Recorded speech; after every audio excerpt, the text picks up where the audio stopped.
SwayamPrabha. Digital India. Educated India.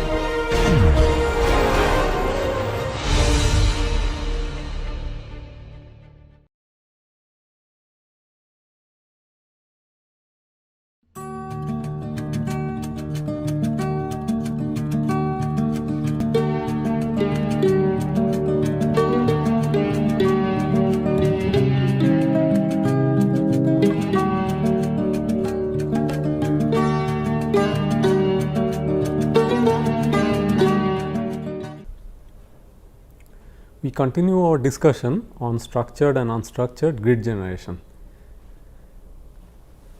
So, in the previous lecture, we had talked about the concept of metrics, Jacobians, how to use them for grid transformation, how to use them for transforming governing partial differential equations. We also have discussed about how to use algebraic methods in order to do grid clustering, including logarithmic and hyperbolic functions. So, you may recall that when we started the detailed discussion on structured grid, we had indicated that there are broadly two methods by which we pursue it. One is the algebraic method, the other is the partial differential equation method. So, we have discussed to a good extent on algebraic method. Let us now start discussing about the partial differential equation method. Now, from our experience on partial differential equations, we already know that they can be categorized into elliptic, parabolic and hyperbolic partial differential equations. When it comes to grid generation, we also have all these equations helping us generate grids, but we are primarily going to confine our discussion on elliptic grid generating methods or elliptic equation based grid generators. So, let us call it elliptic grid generator.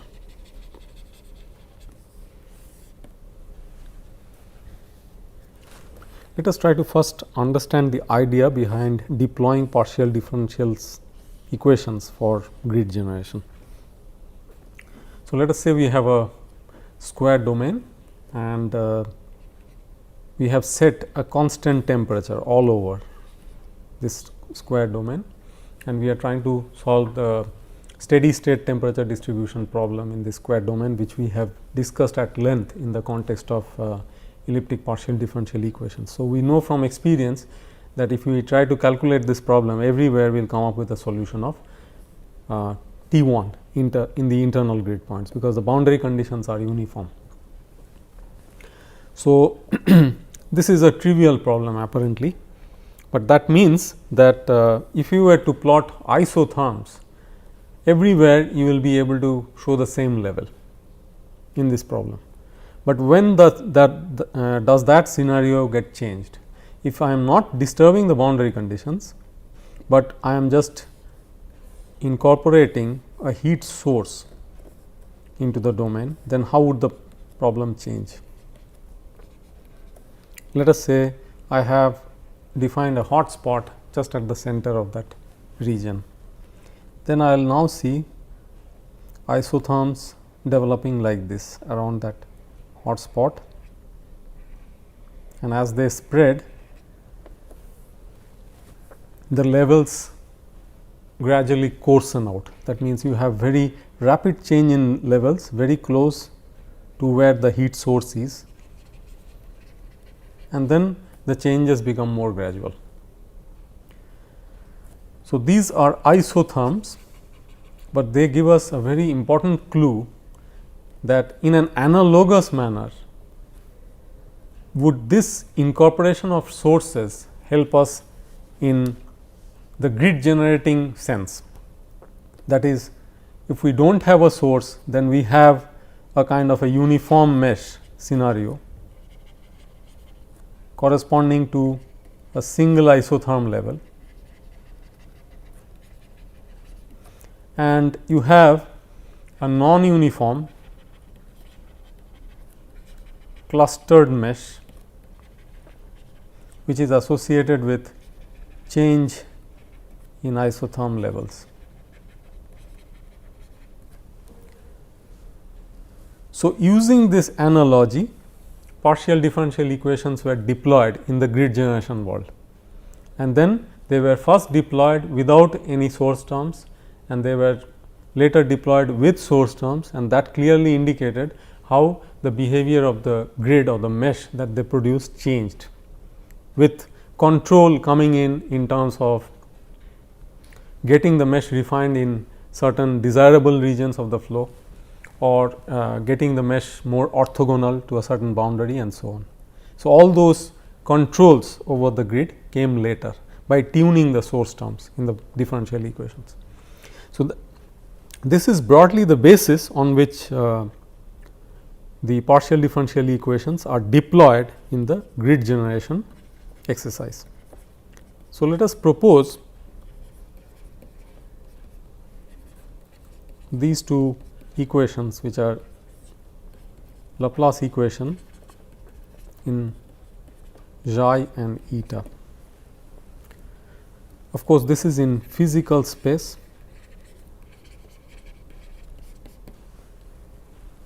and if we interchange the dependent and independent variables, which we have discussed in an earlier lecture on grid generation,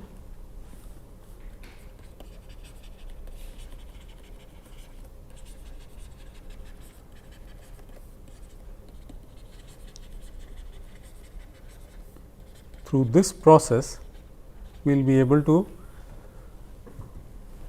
obtain forms of these equations which are readily computable in the transformed plane, that is the xi eta plane,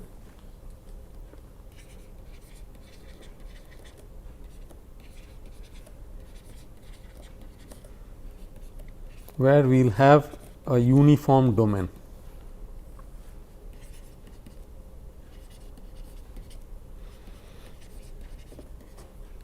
We are not deriving these equations, but you can certainly do it as a homework exercise for better understanding. All that you have learned in terms of transformation should be sufficient for you to obtain these equations. Only thing that you have to keep in mind is that this involves second order derivatives, and therefore, the computations will be more involved.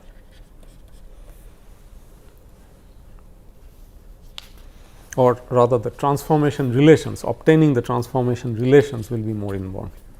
So, you may recall that we had tried doing that exercise for a term like del 2f del x square in the previous lecture. So, you have to follow the same approach in order to do it for the derivatives in the context of Laplace equation. Now, having said this, we now have defined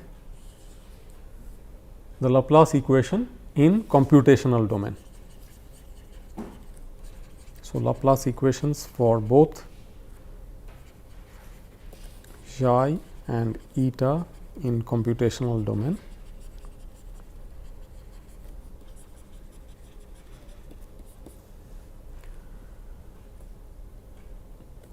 By interchanging the dependent and independent variables, what we have done is we have actually written the differential equations in terms of x and y.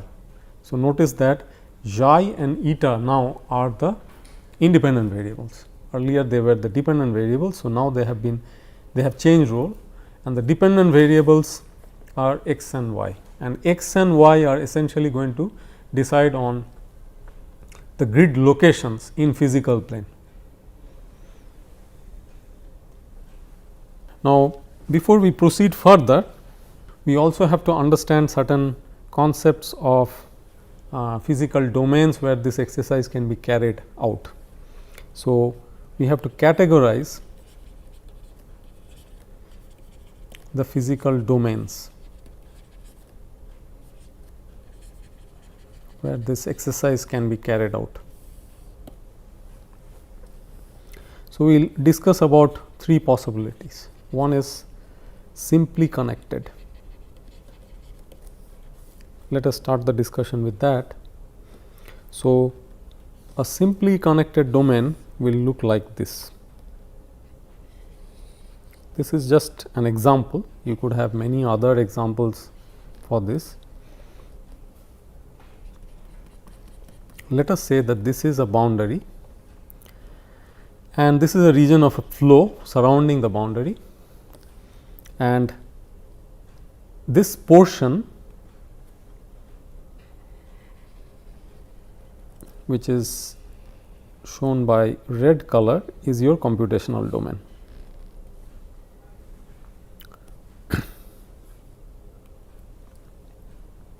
Now, what you will do is you will define your xi and eta directions in physical plane and also indicate your indices.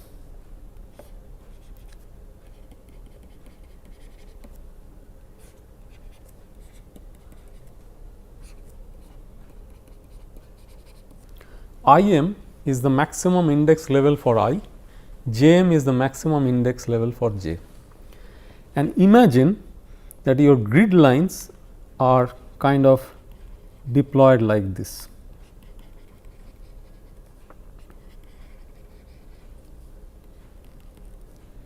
So, you have chosen to use the elliptic partial differential equation based grid generator to generate this mesh, but remember that like in solving elliptic equations we need boundary conditions either in Dirichlet or Neumann sense, rather purely Dirichlet or mixed Dirichlet Neumann to have a well posed boundary condition. So, similarly it has to be done like that here.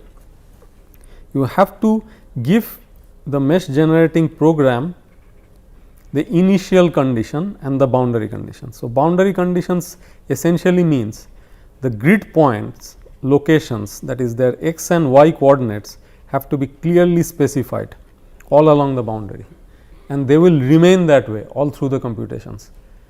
Only thing that will change as computations proceed are the internal grid point locations. That means only these grid point locations will change as computations progress. This is very important, and this is exactly analogous to what you have done for elliptic equations earlier.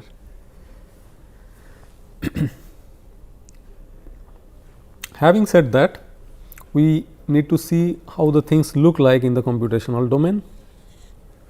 So, as we know, the computational domain is regular and rectangular.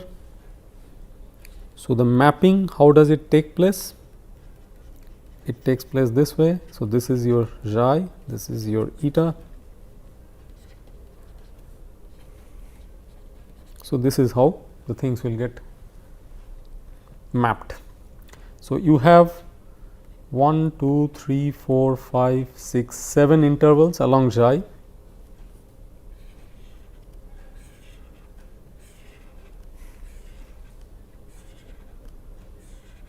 So, exactly 7 intervals even here in the computational domain, and you have 1, 2, 3, 4 intervals along eta. Same thing here in the computational domain. Constant delta xi and delta eta. So, this is how the system looks like. Now, this is a simply connected domain. It will become more clear why we are calling it simply.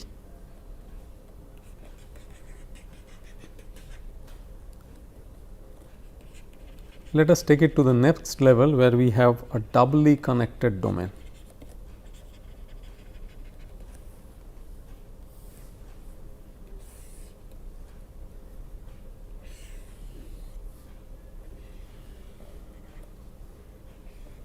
Let us say we are solving flow past an airfoil. How do we handle the mesh here?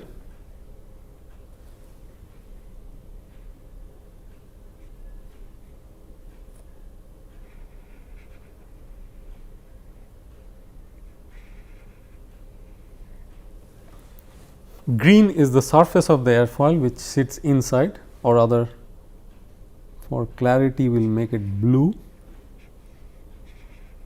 and the grid sits adjacent to it, actually coincident with it, but for the sake of clarity in understanding we are just showing it slightly apart, and we would indicate different regions of the grid. Let us call them like this. The outer boundary is B2,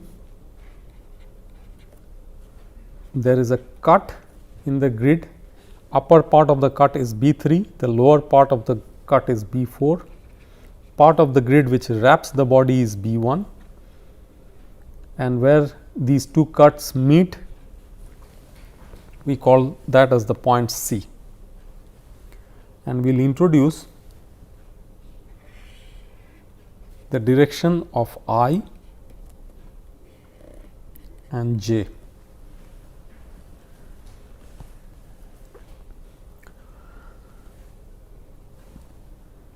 So, the yellow colored region is a solid region where no flow can enter.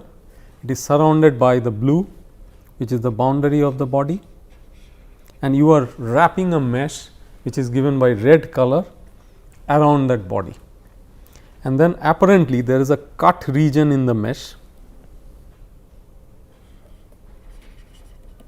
as though we have put the scissors into the flow field and cut it apart over there, but for now the cut just remains that way, that it has not fallen apart. Now, if somebody stretches that, how will it look?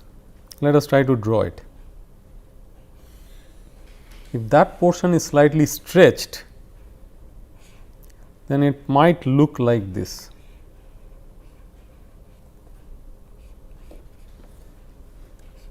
That means, if somebody stretches it along these two directions, then this cut will open up.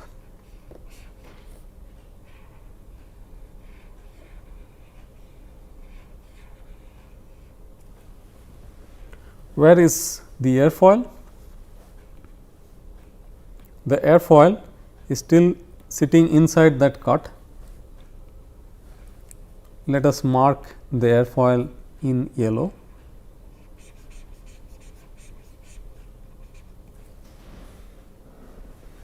So, how would we indicate the different regions in this diagram? This is how we will indicate them.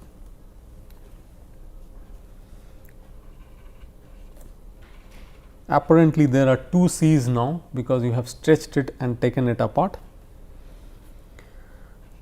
This is the B1, which is no longer coincident with the body boundary. So, it has now created a gap with the body.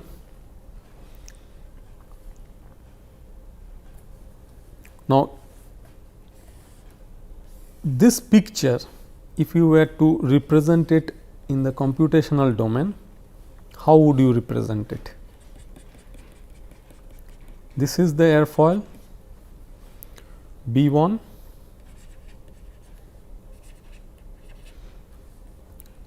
on one side B4, on the other B3. This is the outer part of the grid B2. These are C's. We can call these as A. If you want to call it A, then remember that A must lie somewhere here. That is the trailing edge of the airfoil. So, B1 wraps the airfoil. B4 and B3 are boundaries in the fluid domain which are coincident. B2 is the outermost boundary of the flow domain.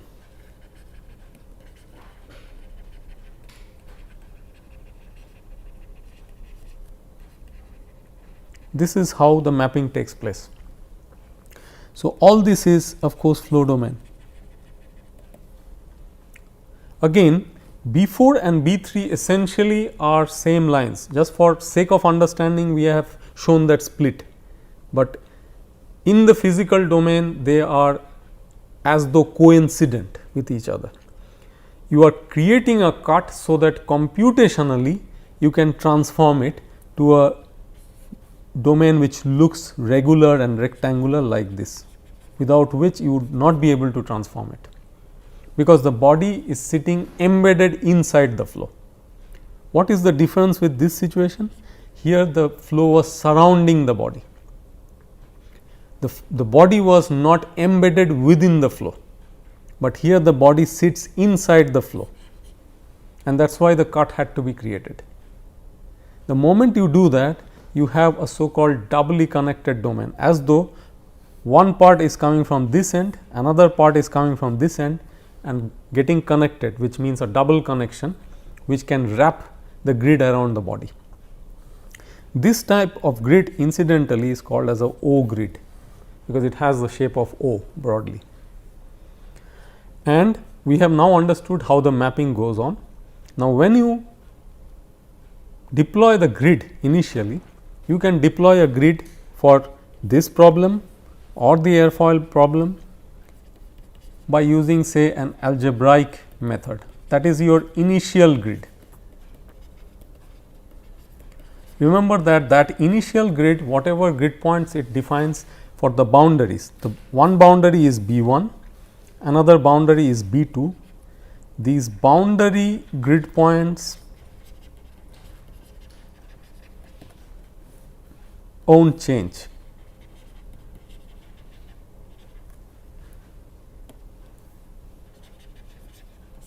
But what can change? The intermediate grid points can change, like we had shown in this yellow region. How do they change? As the partial differential equation based grid generator works on those grid points, it iteratively refines their location, and therefore they change. Now, remember that B3, B4, these boundaries are also lying within the flow, where the grid points can change. But only thing that you have to keep in mind is that they should change in a coordinated manner. That means the value corresponding to this mesh point and this mesh point, they should give you identical values of x and y in the physical domain. They cannot have separate x and y values, because then B3 and B4 boundaries won't be coincident anymore. So, that is a very important fact. If you have to change grid point locations at boundaries B3 and B4, you have to do it in a coordinated manner. Again, remember the way I and j indices are moving here, which were indicated by the black arrows. So, I wraps from the trailing edge of the airfoil in a clockwise manner surrounding the entire airfoil and finishing the eye levels, and j radially moves out. So, these are important details one have to keep a watch on to understand the process by which we are defining the grid layout. Now, if you go one more level, you can have a multiply connected domain. So, we have seen simply connected, doubly connected, now it could be a multiply connected domain. So, there may be, say, two bodies in close proximity around which you are wrapping a grid. In that case, you create cuts like this, and you create a boundary like this, and you cut and you define different regions, and then we will see how the entire thing gets mapped in the computational domain. Now, you see two cuts. We are not keeping them apart now, because we have already understood the basics. So, this is airfoil 1, this is airfoil 2, and then in the computational domain, how does it look like? In the computational domain, we have to keep in mind that we have number of regions to mark.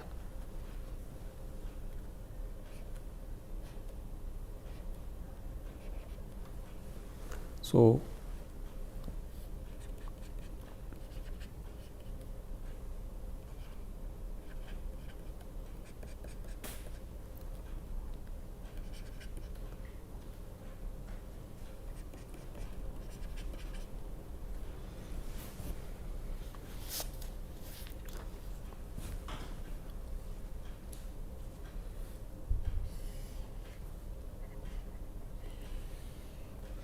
we need to understand B1 and combined B7, B8 are the bodies.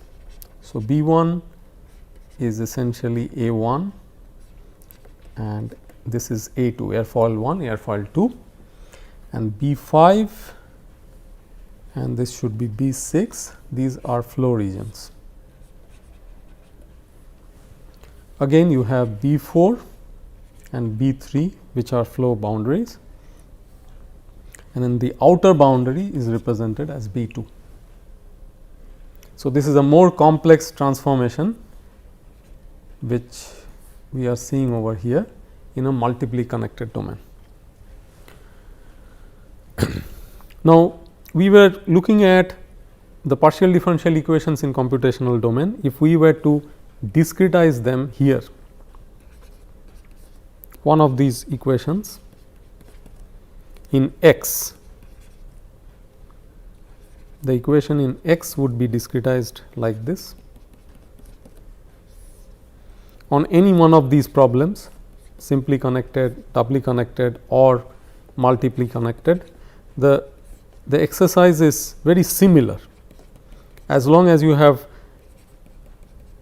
created the correct transformation between the physical domain and the computational domain, the mapping through these diagrams that we have drawn here. The rest of the exercise is just to get the equations discretized and apply the suitable boundary conditions. And as we said that the initial grid gets generated from say an algebraic grid generator, and then it is refined by the elliptic grid generator which is discretized in this manner. So, as you can understand that this equation gives you an evolution equation in Xij which gets iterated. So, at any iteration level k, Xij is the coordinate for a particular grid point in physical space, but it is getting iterated in computational space. So, as it gets iterated in computational space, the physical image, the physical location gets changed gradually. So, in physical space the grid point is gradually moving towards an equilibrium location, and all grid points are moving this way apart from the boundary grid points, and then finally reaching a steady or converged location. So, like we have checked for convergence in many other instances in iterative calculations, we do convergence checks based on say RMS values. Till we reach good amount of convergence, we continue these iterations. And then finally, if you want to do some kind of say grid point control, either in sense of improving orthogonality or grid clustering, such things are best done not with Laplace equation, but in the form of source terms. That means, that gives us Poisson equation. So, you will get some source terms suitably in both these equations.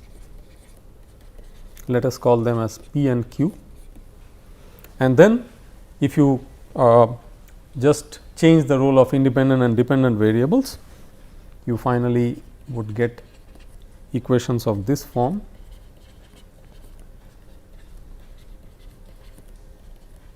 In terms of Jacobians,